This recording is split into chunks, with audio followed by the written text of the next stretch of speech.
Olá, eu sou Rodrigo Brandão e esse é o Pod Quadros.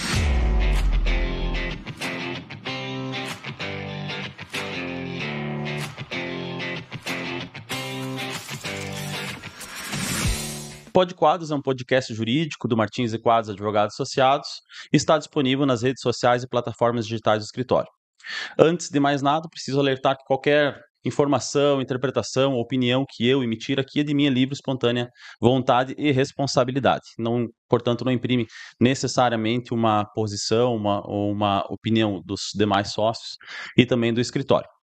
Hoje, tenho o prazer de receber aqui uma mulher vencedora, guerreira, uh, que tanto nos inspira, que tanto nos dá exemplo no dia a dia e carrega consigo uma bagagem muito grande de experiência, mas também uma classe, principalmente uma classe, que é a classe educadora, a qual admiro tanto. E tenho o prazer de receber aqui a deputada Luciane Carminati. Deputada, prazer tê-la aqui conosco.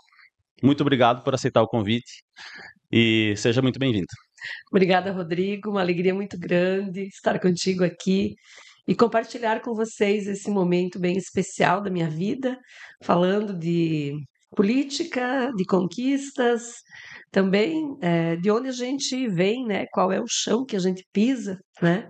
E uma alegria porque eu e você fomos colegas no direito. Sim, muito bom. Vamos falar um pouquinho sobre isso também, tá? Sobre essa parte do direito.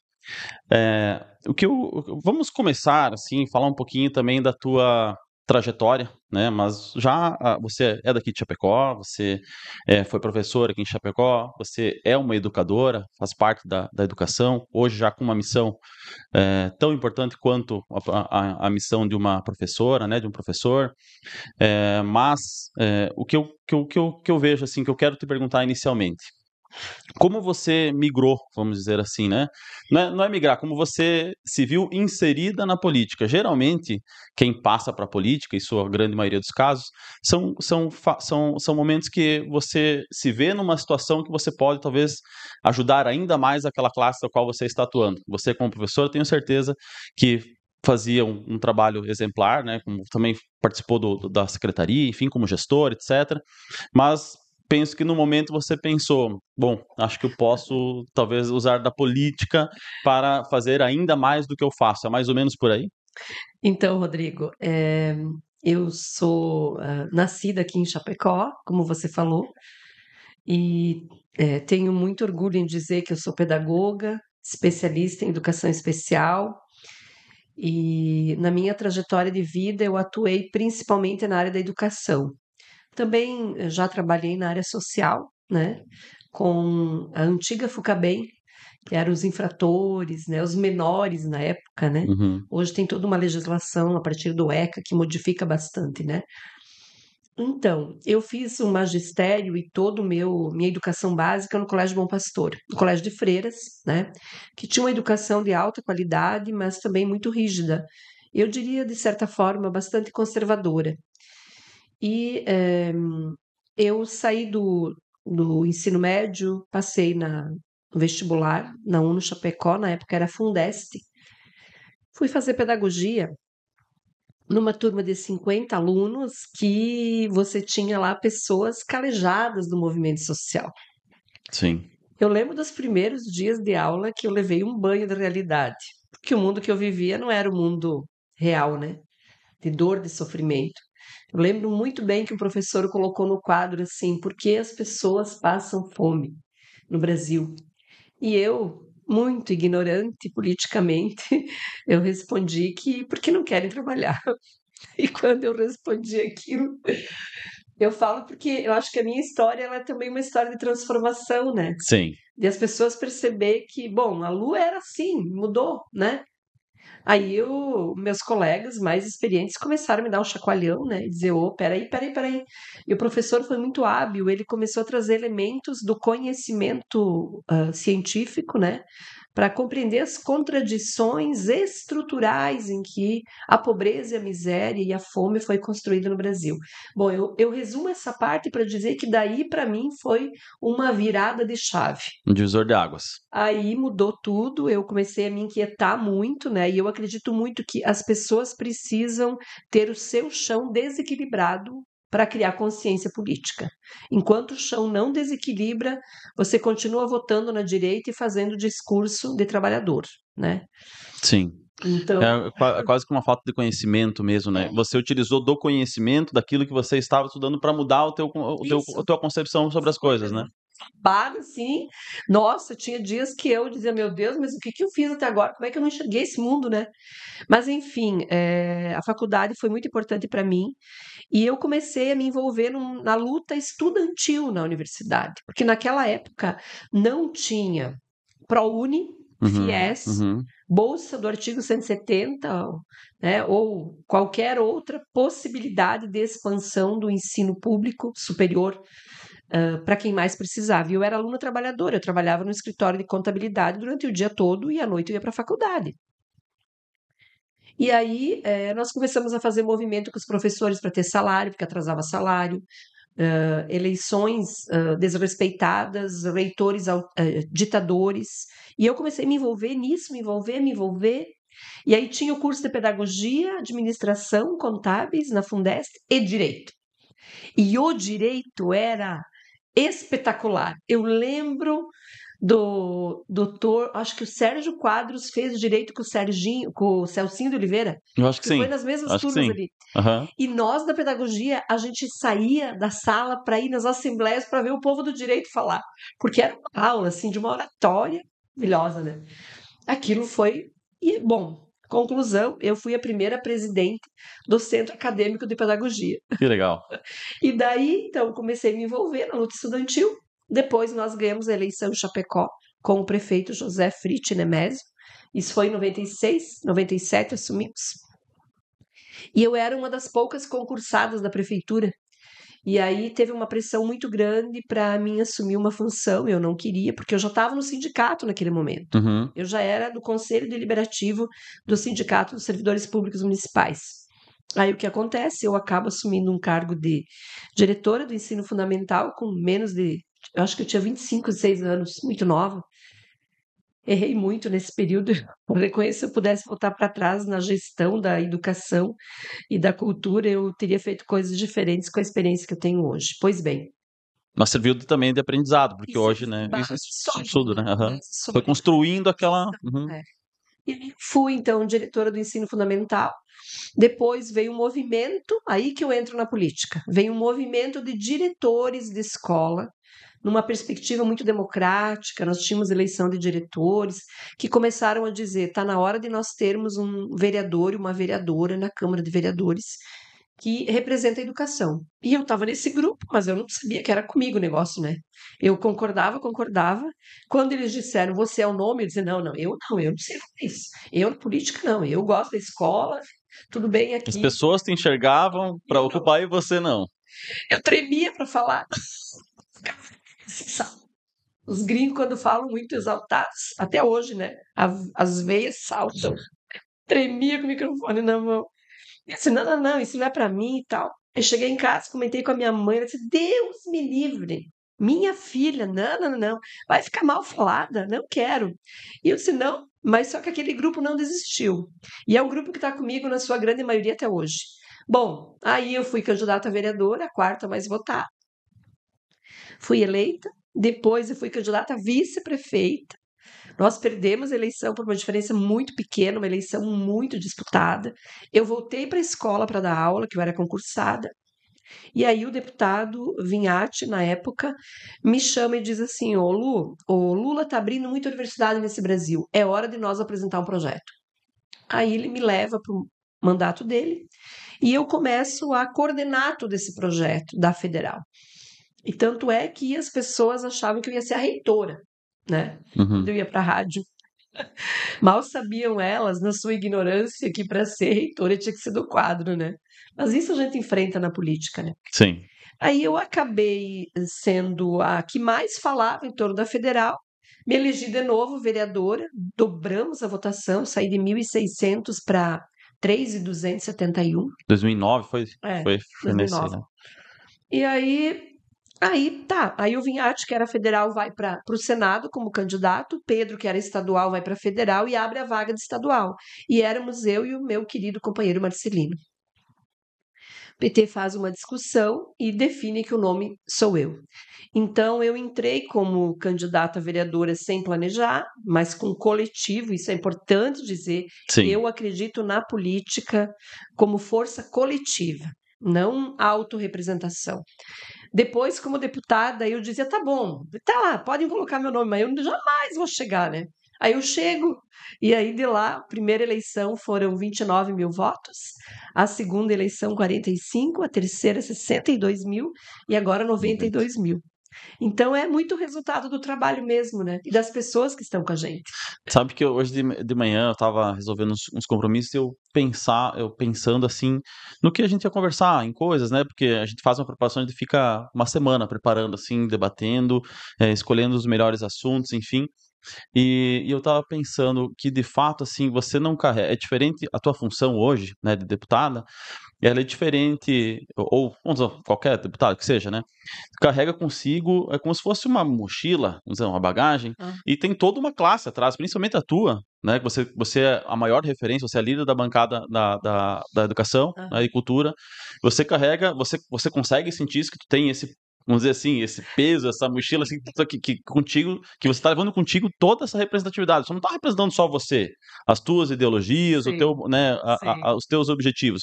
Você carrega, você representa hoje é a maior representante da educação no estado de Santa Catarina, sem sombra de dúvida, é uma referência no assunto, e carrega contigo todas essas pessoas. As pessoas, elas, eu imagino que te cobrem também, mas elas depositam em você uma Confiança. expectativa, uma confiança, né? E você consegue ter essa noção, assim, de cada ação que você toma, poxa, você para pensar nisso, ou a coisa é tão dinâmica, tão corrida, que lá de vez em quando você consegue sim pensar, ou é meio que assim, não, poxa, cada coisa que eu faço, eu tenho que realmente pensar se eu estou representando toda a classe ou como é que eu estou fazendo. Sim. Então, eu acho muito interessante essa reflexão que você faz e eu não tenho dúvidas. Eu sou muito humilde nas minhas leituras, mas se tem uma coisa que eu tenho muito orgulho é que nunca em Santa Catarina se construiu um mandato tão umbilicalmente ligado com a educação. É uma coisa assim extraordinária. Eu tive secretários de educação de direita que na pandemia a gente dialogou duramente, porque era um estresse entre fechar a escola e abrir escola, e a gente compreende porque os pais também, né, tinham essa angústia, Sim, e a gente fez altos debates, assim, momentos muito difíceis. E quando o secretário deixa o governo, ele me liga e diz assim: a pessoa melhor que eu conheci foi você. E eu disse, mas a gente brigava tanto, né? Mas é que você é genuína na tua defesa.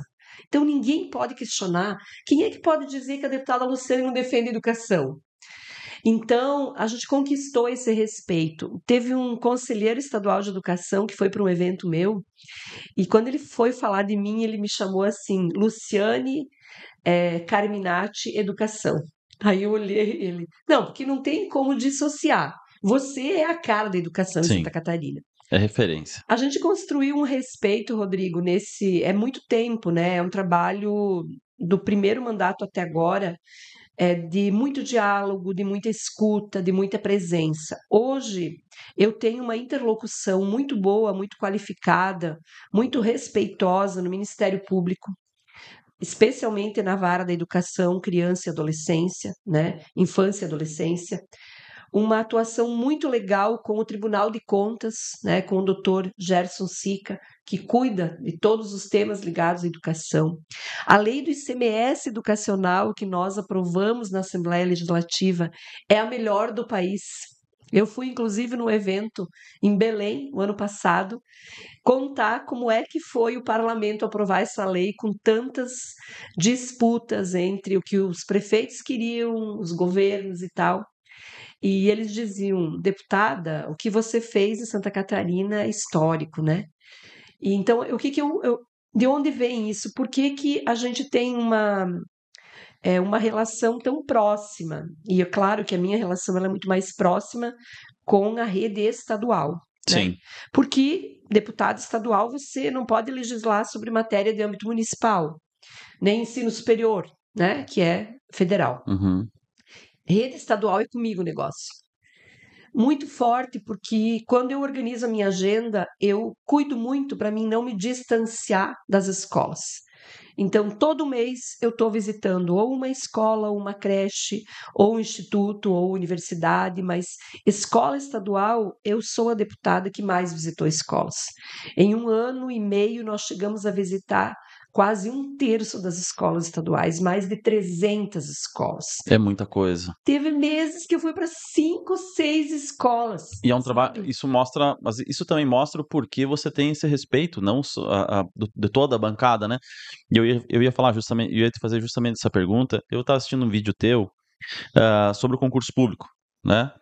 E que você fala pro governador Jorginho, que pode ser um maior concurso e tal, precisa definir essas questões das cargas horárias, etc, né? Então você faz um elogio, mas ao mesmo tempo você cobra, né? E foi. E é por isso que você é respeitada, Uhum. né? Penso eu, que imagino que a oposição mesmo tem essa admiração de você, ao menos é o que a gente vê, pelo que a gente acompanha, Sim, né? sim. Você não se curva, você tem o teu debate, você tem o teu posicionamento, você tem bem claro quem você representa, e mesmo assim eles te respeitam. Mas Uhum. isso é fruto do teu trabalho mesmo, da tua competência, né? De você fazer o teu papel com competência, Uhum. né? Porque o deputado, o político, a política, enfim, não é só no período de campanha, né? Então, a gente sabe que alguns fazem isso, mas o Sim. teu trabalho é permanente, a gente acompanha a tua loucura. Uhum. Ontem você estava em Isso. Criciúma, estava me contando agora que já semana que vem vai pra Floripa e vem pra cá, vai pra lá, então. Amanhã em Lajes e Campos Novos. E como é que tu lida com essa loucura, assim? Né? E como é que foi pra ti? Então, assim, vamos fazer um parâmetro até aqui, né? Um parâmetro, não, um resuminho aí.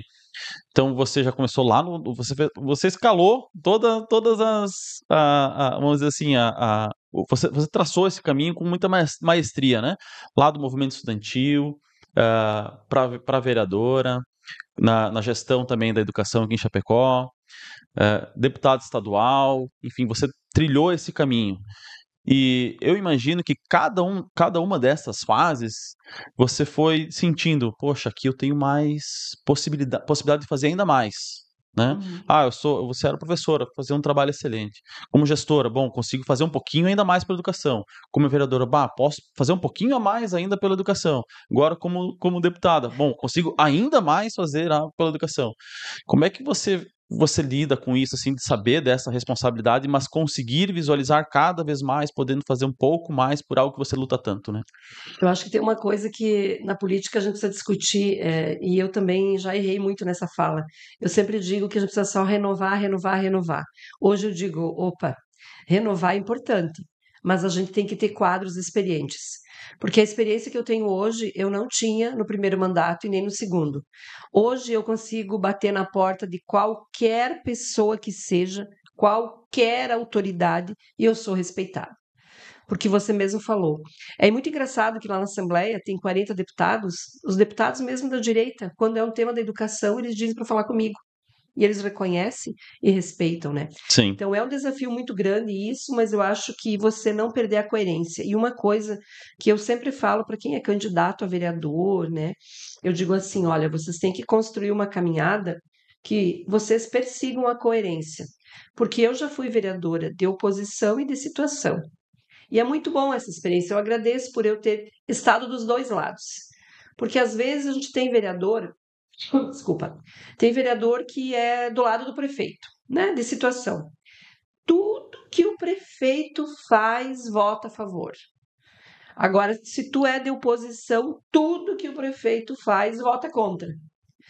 E eu vivi esses dois momentos, e eu me lembro que quando nós tínhamos a prefeitura, na época eu chamei o meu prefeito e eu disse: se você mandar esse projeto de lei, eu vou votar contra. Eu estou te avisando. Porque era para dar aumento para um grupo dos servidores públicos. E eu disse: isso aqui é incoerente, nós sempre lutamos por isonomia no serviço público. Eu sempre lutei por isso. Então você vai ter um grupo de abastados e os professores, o povo da saúde, ganhando sempre mal, porque não tem como ter uma produtividade que arrecade mais, que era um pessoal da fazenda. E eu fiz uma guerra. Eu Uhum. disse não, aí foi levado para dentro do partido para decidir. Eu ganhei o debate e o prefeito retirou. Isso eu tenho orgulho em dizer, porque é manter a coerência, Sim, entendeu? sim, Mesmo que tu era de situação. Vou sim. defender o governo, mas nisso está errado. Sim, dependendo Quem do seja, lado, né? sim, sim, tá E assim certo. como tem, por exemplo, o governo Moisés. O governo Moisés, governador, não, eu nunca estive na base de nenhum governo, mas nós trabalhamos na pandemia um projeto de lei.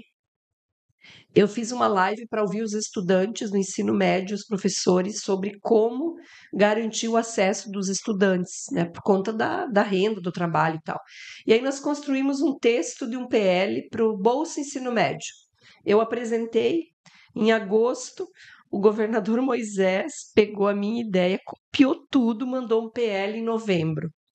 E daí, claro que o dele tem preferência, o meu ficou na gaveta. Mas o texto era o meu, era meio salário Sim, mínimo, né? Os critérios e tal. E aí eu digo o seguinte: quando veio, eu tive que votar a favor, eu defendia isso, né?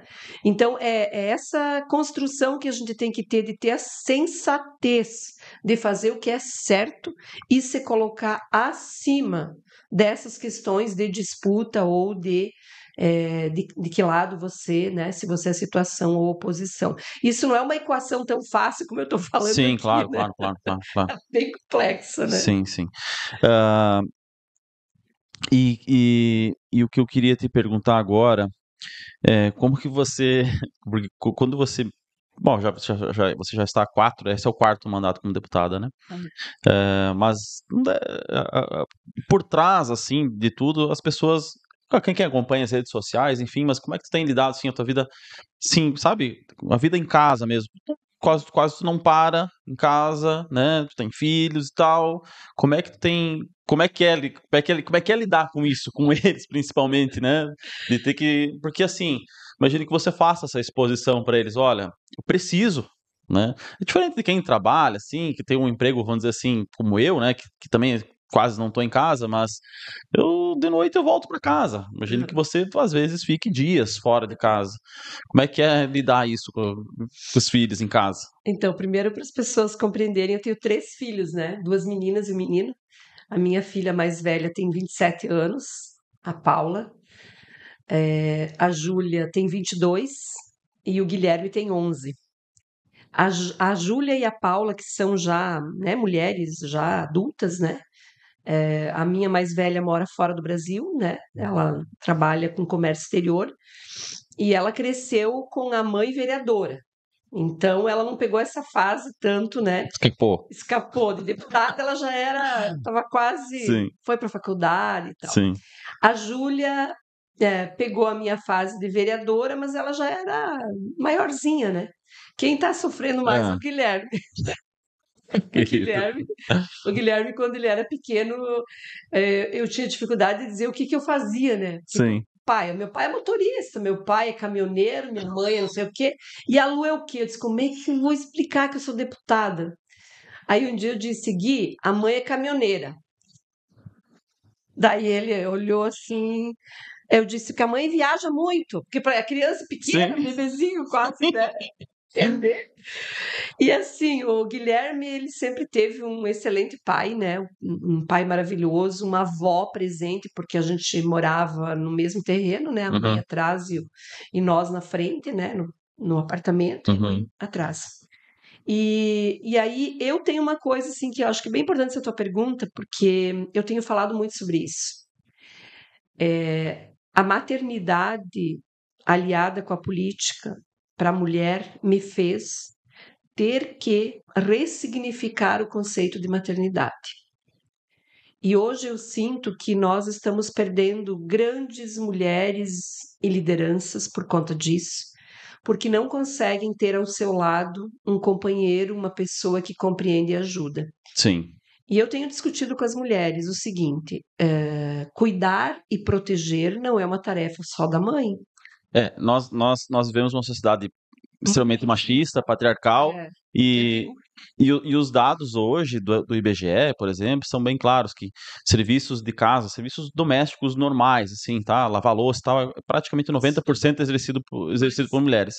Então, as mulheres, elas têm, além do exercício do trabalho, muitas vezes, né, o trabalho também em casa. E nós temos uma resistência em reconhecer que em casa também é trabalho.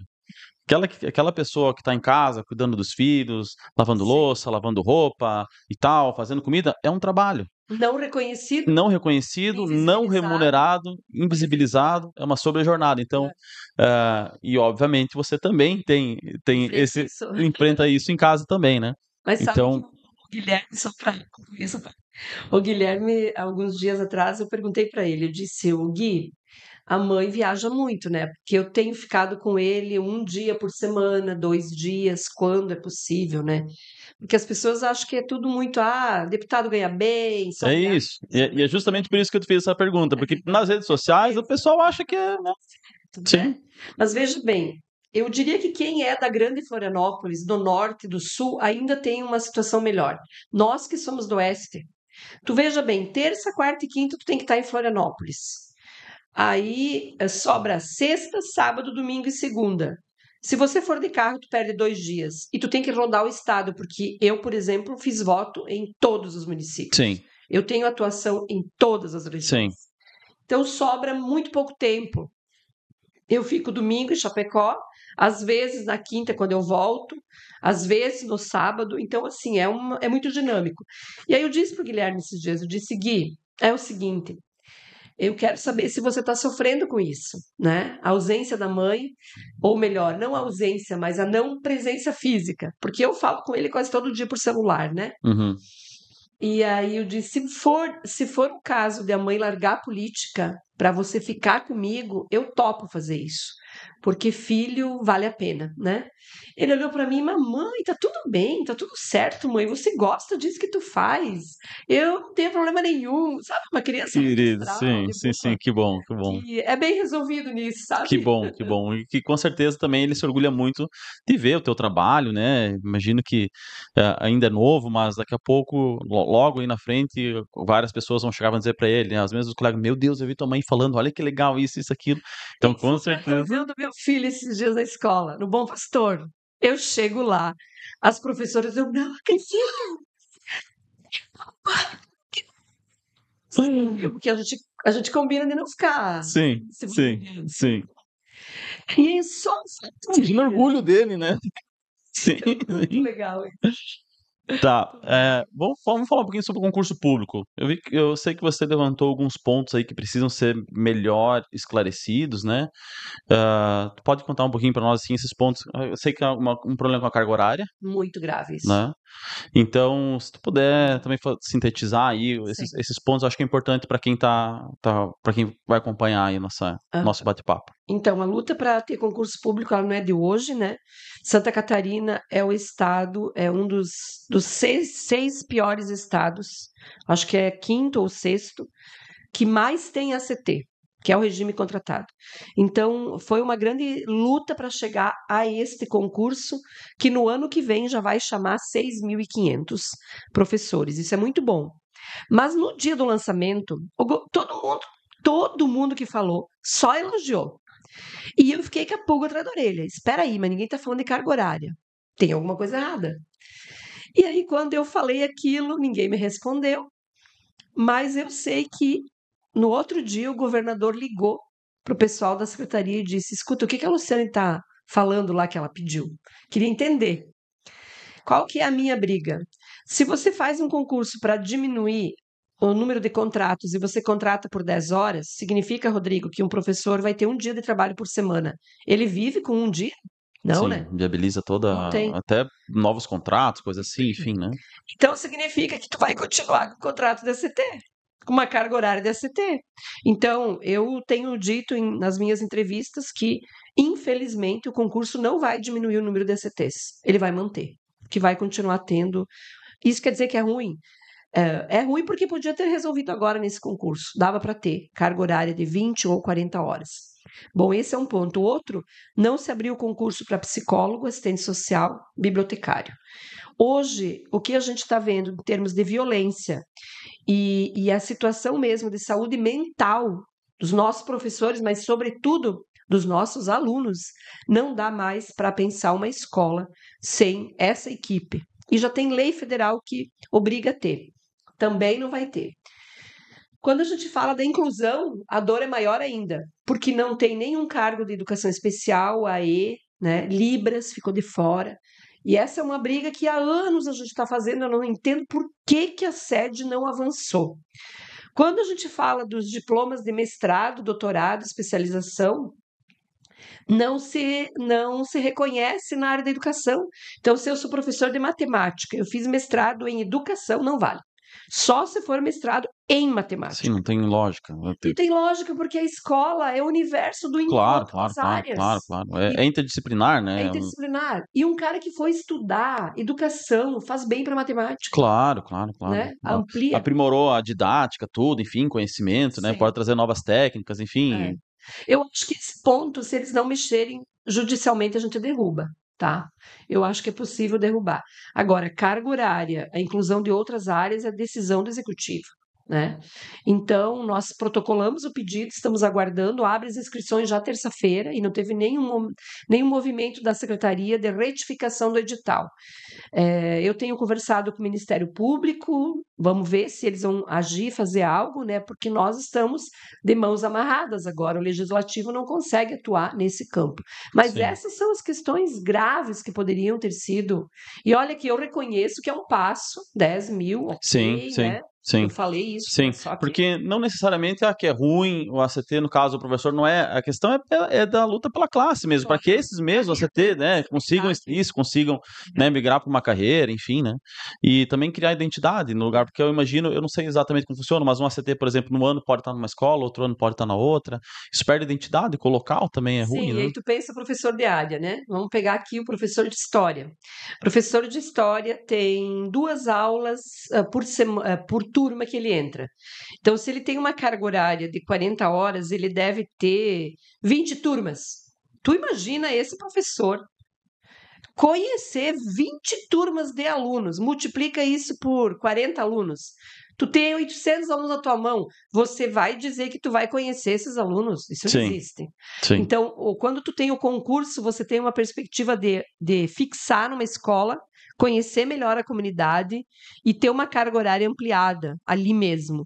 Então, nesse sentido, é que é prejudicial para a educação, né? Falar um pouquinho sobre. Não, estamos falando de educação, mas assim, também do cenário, um pouco da educação básica no Brasil. O Brasil, ele, infelizmente, tem sofrido, né, para galgar melhores posições, por exemplo, no PISA, né, no PISA, a última prova de 2023, está lá em 63º dos 81 países avaliados.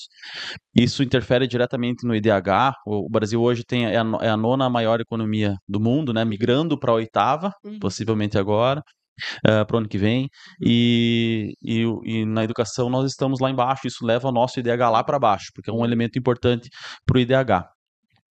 Mas no estado de Santa Catarina, em contrapartida, né, agora numa comparação no Brasil, o estado de Santa Catarina está sempre lá em cima. Nos últimos anos está melhorando, tem melhorado, muito evidentemente por conta da tua atuação. Mas também existe, eu acho que assim, uma aversão, vamos dizer assim, nós temos um senso comum que diz que não se pode debater o que eles chamam de política na escola. Chamam de política, que na verdade, na minha concepção, não é política.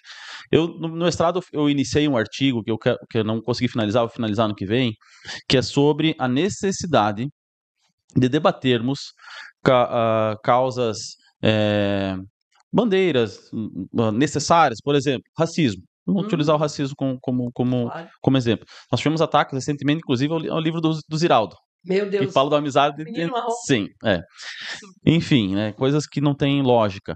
Mas eu, na minha concepção, eu tenho bem claro que a única forma de a gente conseguir avançar quando a questão é igualdade, né, para todos, enfim, entre homens, mulheres, independente de cor, independente de sexo, religião, etc. e tal. Então, nós temos um racismo no Brasil que é estrutural, que é algo que tem fixado, né, que é estrutural mesmo, no sentido de ele ser meio que invisível. Em que ponto? Vou tentar esclarecer um pouquinho isso. As pessoas não enxergam, às vezes, para dados para ver que, por exemplo, uma pessoa não branca recebe bem menos que uma pessoa branca no mercado de trabalho. Isso é um dado que quase 30% de diferença de salário. Que uma pessoa não branca, ela ocupa um cargo de gerência em 20%, no máximo 15%, o restante é ocupado por Brancos. pessoas brancas, né? E homens. Isso. E também essa diferença de mulheres, ela é bem correlata ali, tá? Eu fiz 2 artigos, fiz um sobre a diferença de salarial no mercado de trabalho para homem e mulher, Uhum. e fiz um para pessoas brancas e não brancas, tá? Os dados são bem assustadores, tá?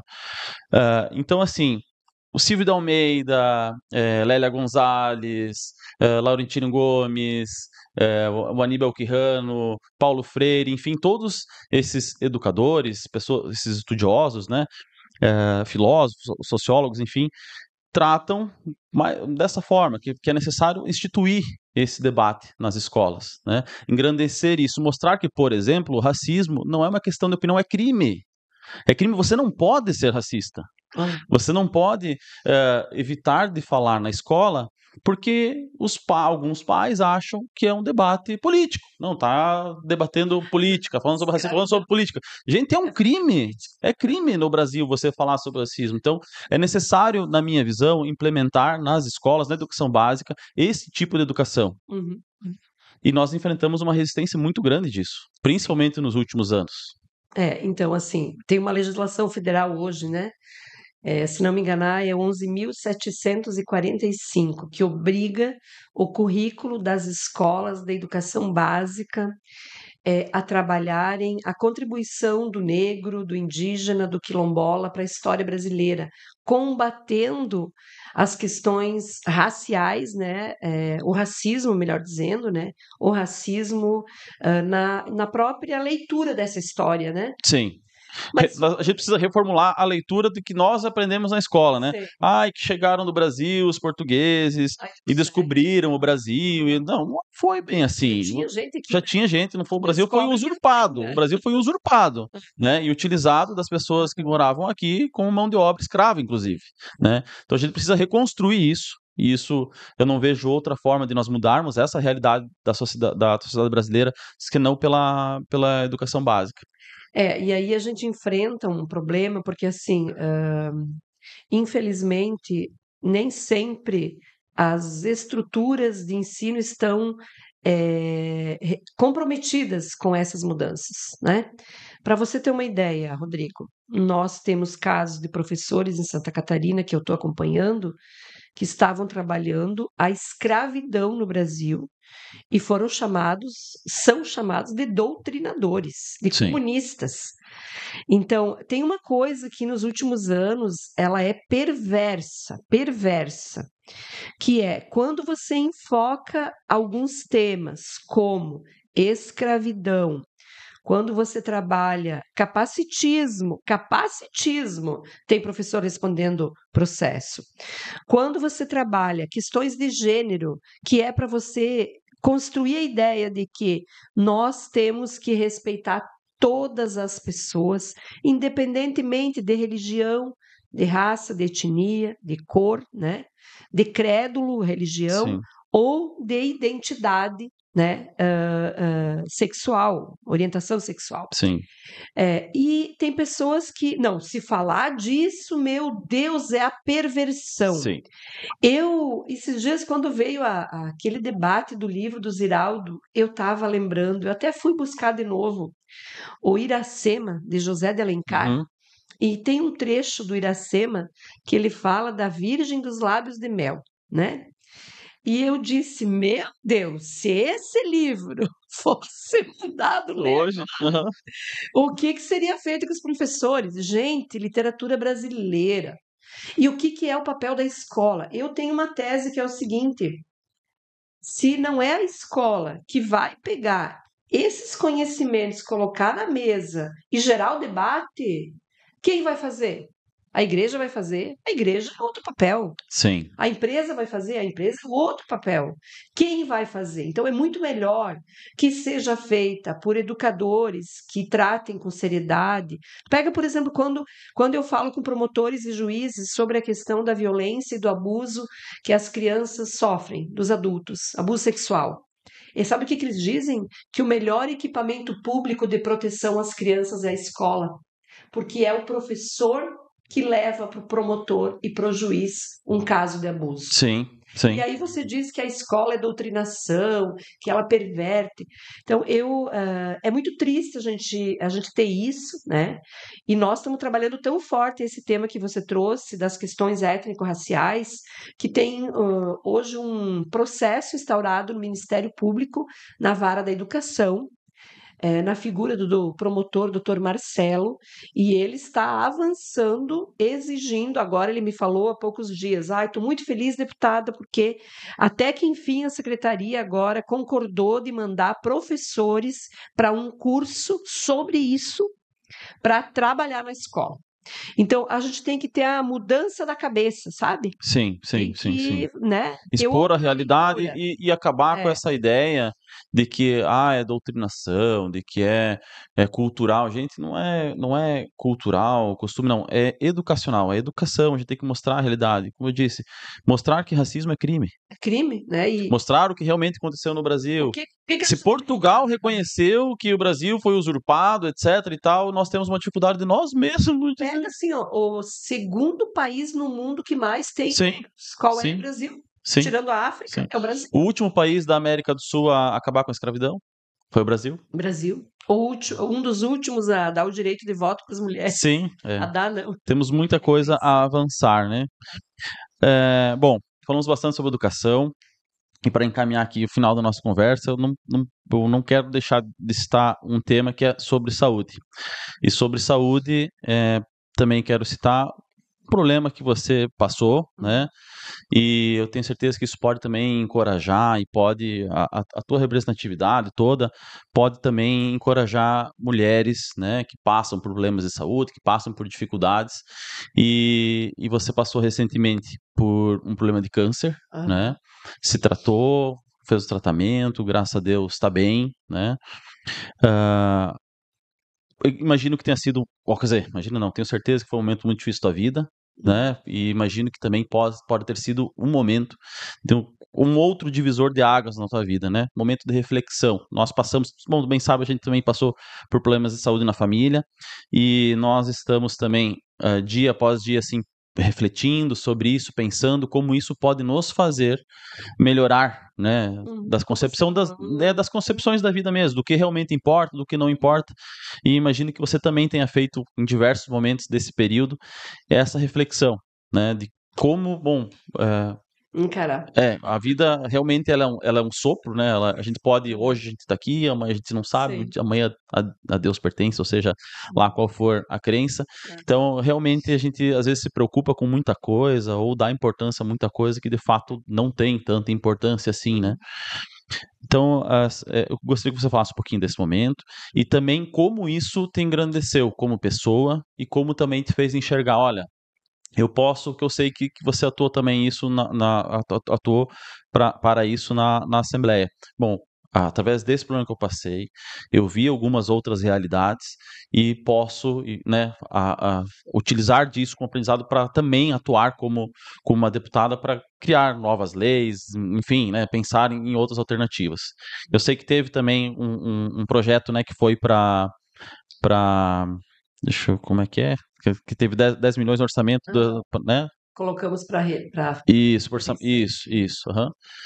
Então, primeiro que isso, claro, derruba a gente, né? Porque eu sempre fui uma pessoa que eu acredito muito na ciência, então eu sempre me cuidei muito com os exames, né? E o fato é que, por eu acreditar na ciência, nos meus cuidados, né, é que eu peguei o câncer no começo. Então, foi um choque, mas ao mesmo tempo em que foi um choque, e veja como que a vida para mim ela se cruza tanto. Você não vai acreditar. Mas o dia que eu fiz o laudo para que eu tive a certeza do câncer foi no dia do professor, 15 de outubro. Eu nunca esqueço, porque para mim, né, foi assim um marco. No dia 15 de novembro eu já fiz a cirurgia, né?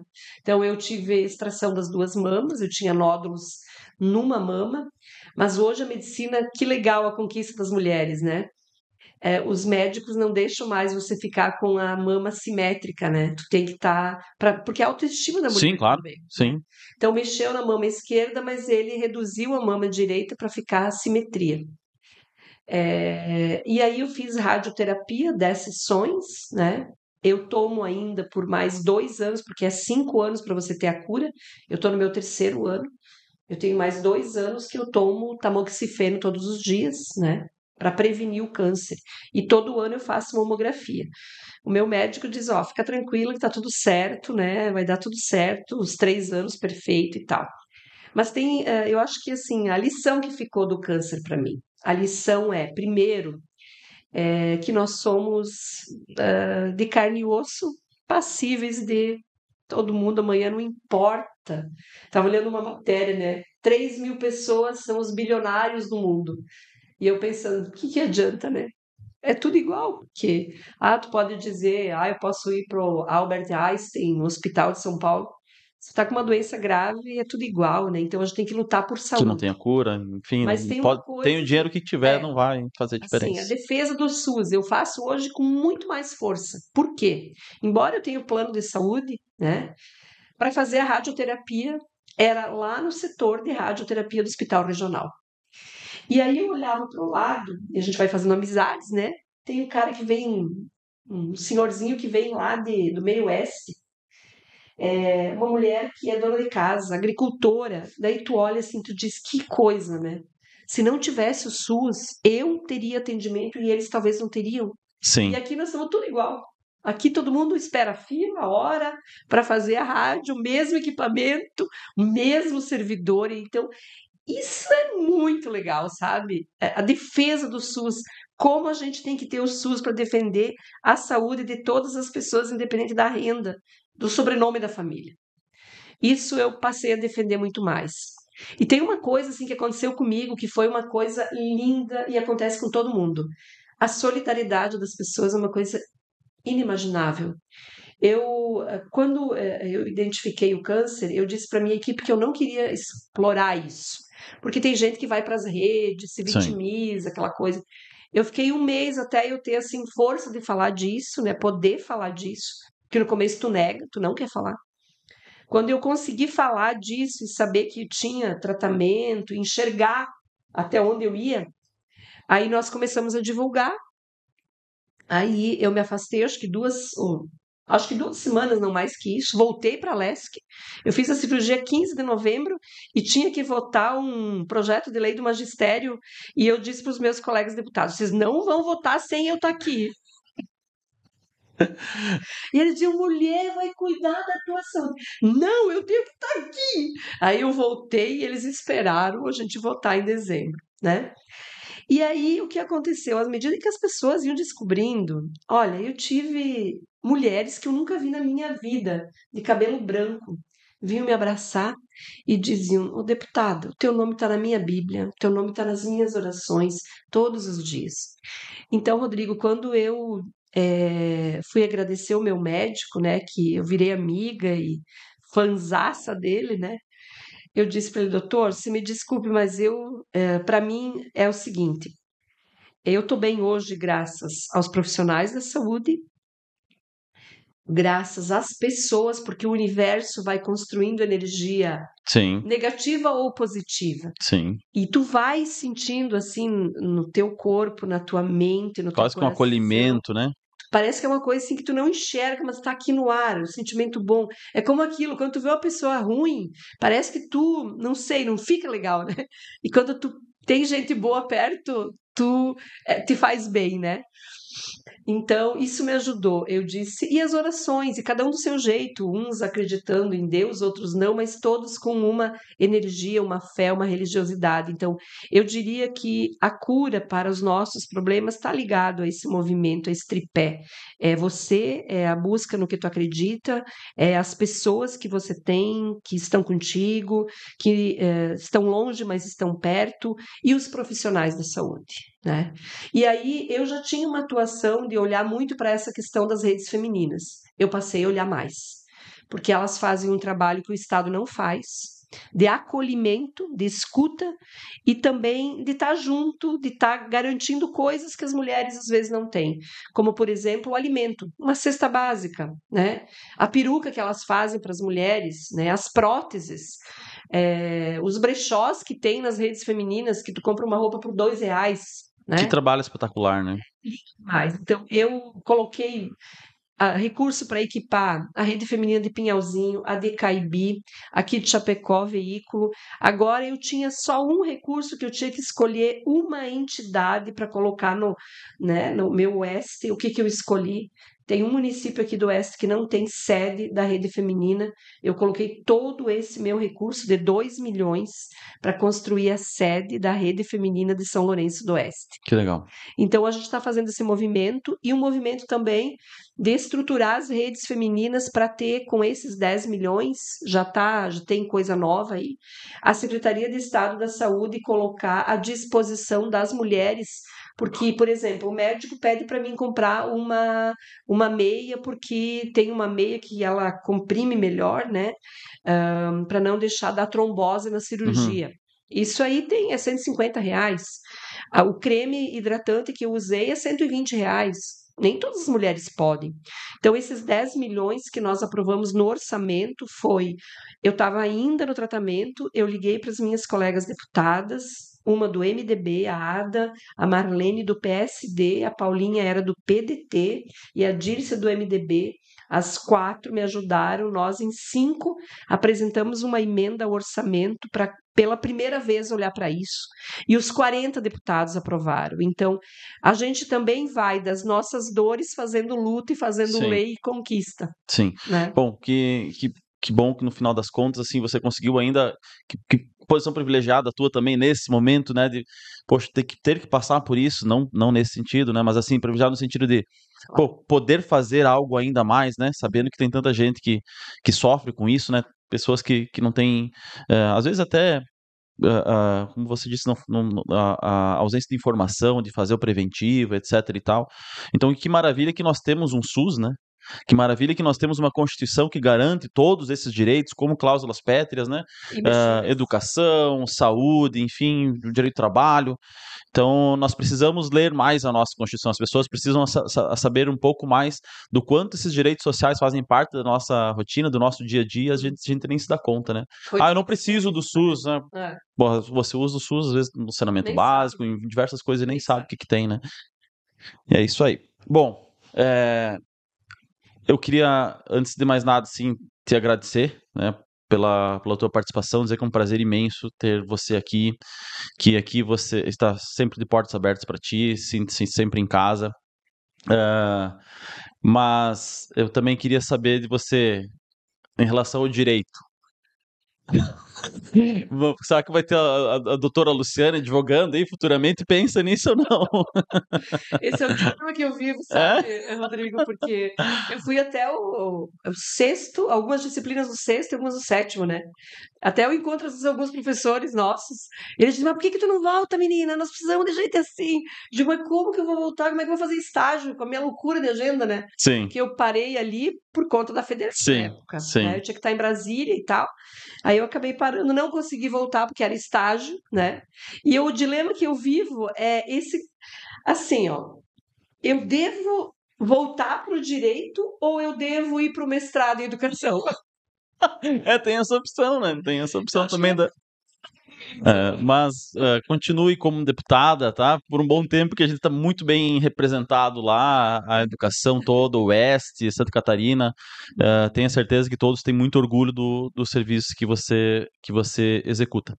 Antes de nós finalizarmos, eu quero essa lembrancinha aqui Ah, meu com um girassol, Deus, que lindo! que é um pouco do que você representa para toda a educação. Pensa assim que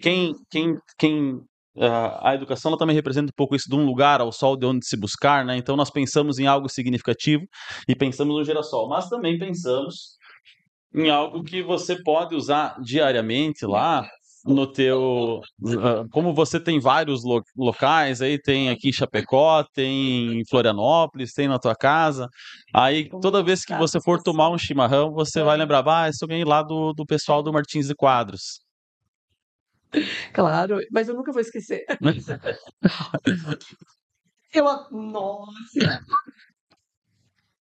Mulher educadora, Luciane Carminati. amei. Muito obrigado de novo pela tua presença. A gente sabe que a tua agenda é muito. Foi. Eu tinha um monte de outros assuntos aqui, mas eu sei que a agenda é apertada, então eu fui pulando alguma coisa aqui. Mas muito obrigado, sabe que as portas estão sempre abertas e esperamos que mais um tempinho você retorne para ir nos atualizando. Isso. Obrigada, um beijão para vocês. Espero que vocês conheçam eu melhor também, né? E que a gente continue falando sobre as coisas da vida e da política. Valeu, um abraço. Obrigado, Adriano. Obrigado à sua assessora também. E até a próxima.